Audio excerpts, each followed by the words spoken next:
Hey guys, what is going on? JustAnAverageGamer here, and I'm bringing you some Battlefield Bad Company 2 footage from the Xbox 360. This is sort of going on the request from GoldGlove and Nick Wilson that they want some variety in the content submitted to the channel. And although I do play Call of Duty and I have uploaded some Call of Duty videos on my own channel, I decided that, going ahead with the Battlefield Bad Company 2 videos and content that I've got and recorded recently, I thought I might as well throw this together, see how it goes down, as well as providing a little bit of insight into my style of play on Battlefield Bad Company 2 and seeing what the audience thinks of it at the HeartBreaker Nation. So straight in with what I've got here: 2 games of White Pass Squad Deathmatch, back to back actually, and I recorded them last night on the time of recording this commentary. I thought they were decent enough, but obviously Battlefield Bad Company 2 has its reputation for being a very long and slow game. And indeed, these games were quite long and slow. The first of this one, the one that you're watching at the moment even, only had a very limited amount of people on the opposition, so it took us quite a while to get through it. And the second game, even though it had a few more people in, still was quite slow. You rarely ever find a full server these days on Battlefield, which is a bit of a shame.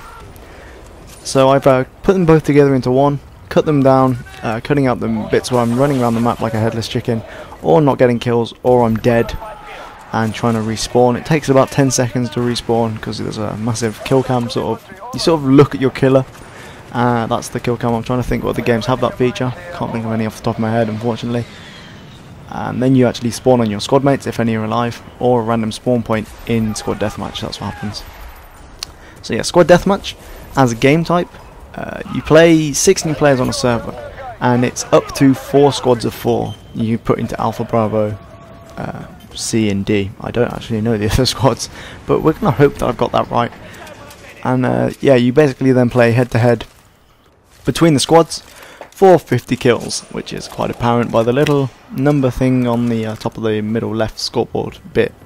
So as you can see, we are quite far ahead in this game, and we don't really get much competition, so I hope you don't mind. It's not the most competitive game, but I hope you enjoy some of the shots that get in it, and a few of the knives, and mostly the pistol kills, because that's all I ever seem to be able to do.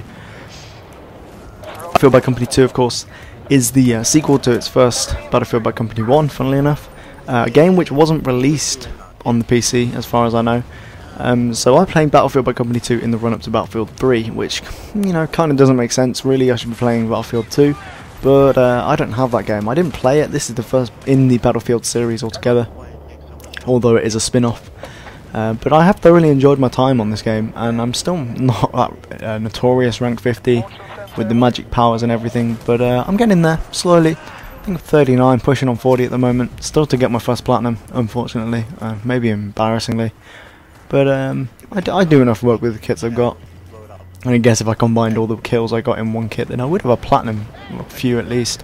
But yeah, I wasn't clever enough to specialise in one weapon to start with, so I've kind of played with everything and found out which guns I want to go with from the kits, apart from this one, because this sniper Recon kit, as it actually is called, even though you do have a sniper and all that good stuff and a ghillie suit on. I have actually sort of switched between this, the SV98 and the M95 for different needs, really, depending on what's going on. Well, I like that shot anyway. So my kit selection, let's go through this. To anybody that hasn't played Battlefield Bad Company 2, I'm going to speak from experience because I can't really speak for any other games. But the kit selection basically breaks down like this. You've got Assault, who give you ammo, and they have assault rifles. Engineers, who have submachine guns and destroy pretty much the anti-vehicle. They've got rocket launchers, anti-tank mines, tracer darts are open to everyone, but usually they're used in conjunction with the engineers. And for medics, you have light machine guns, obviously, and you're running around with these massive machine guns with massive amounts of ammo, which are actually quite effective, especially when you get a spray going. And they're obviously quite apparently a medic. They have healing kits and defibrillators, which revive you on the battlefield in-game, unless you want to wait and spawn, either on a squad mate, which is possible, which are the green people on the map. In different game types, Russian Conquest, you have more people to play with. You have 12 and 12 maximum capacity, and you can only have 4 in a squad, so you end up playing with up to 8 other randomers, which you can't spawn on and interact with really. unless you invite them into your party on Xbox 360. I don't know how it really works on PC and PS3. But back to kits, as Con gets crushed in a tank. He was doing an experiment. With the Recon kit, which is the one I have now, you basically play, well, reconnaissance really, even though you do have a sniper and I'm running around like a maniac with it. You have Recon mines, which you'll see me throw numerous times throughout this game, and the game afterwards, which we're coming up to now. And basically with them, you basically have mobile motion sensors, funnily enough. You can throw them like grenades and they kind of sit there flashing and beeping when people go past them, coming up on your little mini-map that you see in the bottom left, and they give you an indication to where people are, but they don't last forever unfortunately, which is pretty sad, and they end up dying out and you have to throw another one to carry on with this mischievous act of finding out where people are without them knowing. And there isn't any counter to it. You can't destroy them as far as I know, so you kind of either have to stay out the way of them, which is a good reason to throw it on top of an MCOM or a flag, or else you happen to be trying to get away in Stronghold. The Recon kit itself is what I'm using here, so I'll go into depth on this.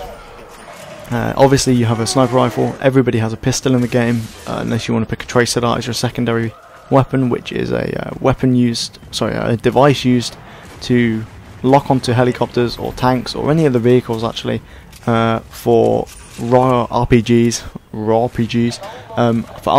or Carl Gustavs to then trace and follow basically.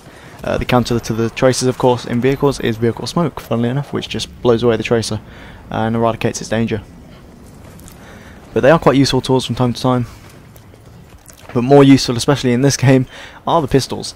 The pistols actually do hold their own on many occasions, as you may see throughout this gameplay. Sometimes to my dislike when I'm the guy holding the gun and the one holding the pistol. Yes, I just realised when I said that they are both guns, but you get my point, hopefully. The rest of the kit, the SV98, is one of the it's one of the 4 bolt action rifles.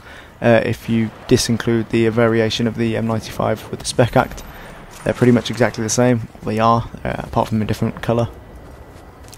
So what you have are the M24, the Gol, the SV98 and the M95. They're all bolt action rifles. The only difference is the M95. It is a heavier bullet, so it has less bullet drop, but a slower reload and slower re-chamber, I believe the phrase is. Although it does do slightly more damage over range as well. And the unique thing about Battlefield Bad Company 2 sniping, I don't know, honestly I don't know about the other games, is that you have bullet drop as well as over a certain range you then cannot kill them in one shot unless you hit them in the head if they're at full health. So unlike that, which I just get an easy kill, it may have been he was damaged, or it may have been that he was within range. I'm not actually sure, that was quite far. The SV98, of course, a personal favourite of mine. It has 10 bullets in the magazine. Would you call it a magazine on a sniper rifle? But yeah, you have 10 bullets before you need to reload everything. And then also it's the fastest to rechamber, and of course it's got the same sort of scope in time as everything else, but it is like the fastest bolt action rifle in terms of many other factors, which is why I kind of like to use it for this quite aggressive, quite upfront play with the sniper rifle, which if you're running with an M95, okay, you might hit a kill now and again that are slightly further away, but if there's multiple people, as you see me fail because I didn't keep my pistol reloaded, if there's multiple people quite close up, you kind of want to run with the SV98. It's a very helpful weapon in some occasions, some scenarios even is the better word for that.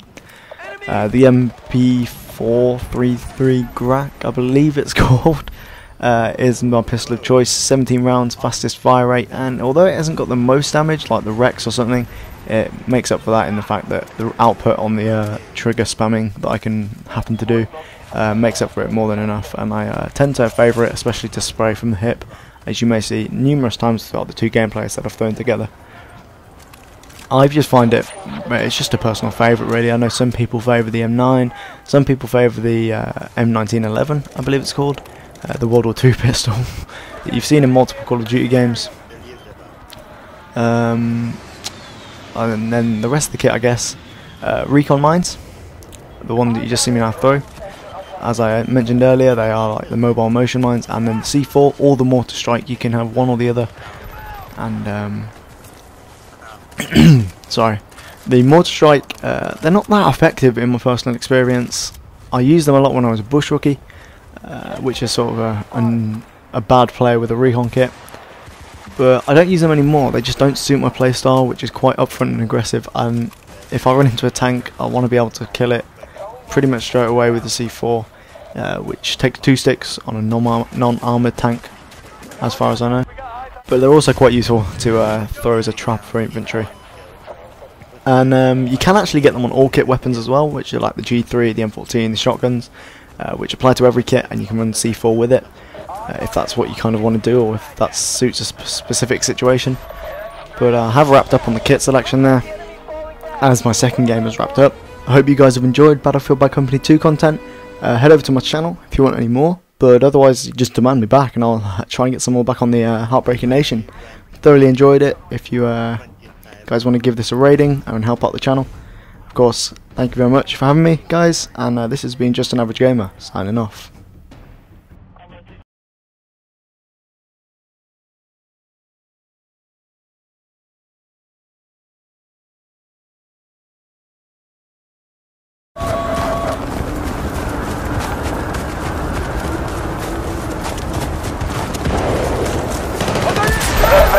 One for us.